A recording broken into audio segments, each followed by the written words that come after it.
ఈసారి ఎలా ఉండేది అంటారు? ఎలక్షన్ ఎవరు వస్తారంటారు?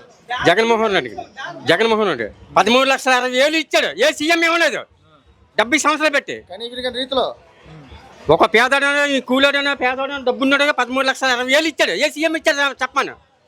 చంద్రబాబు నాయుడు ఎవరు ఏ పార్టీ కాదు ఇవ్వలేదు.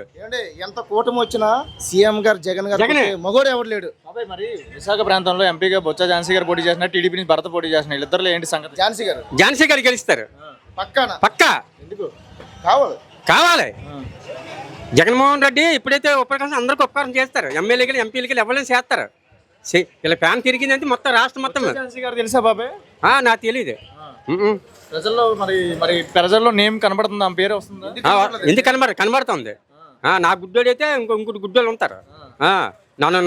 నాలుగు కళ్ళద్దాలు ఉంటాయి, 6-8 ఉంటాయి కళ్ళద్దాలు. నమ్మకం ఉందా బొత్స ఝాన్సీ గారి మీద? ప్రజల్లో వస్తారు.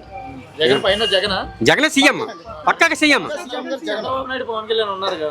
పవన్ కళ్యాణ్ డూప్లికేట్ నిజవర్గంలోనే పవన్ కళ్యాణ్ గెల్లాపాండ. చిరంజీవి కూడా గెలిచాడా?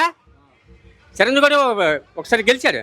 ప్రధానం ఏది అయిపోయింది. తిరిగి కాంగ్రెస్ గెలిపించాడు. ఇప్పుడు చేస్తాడు.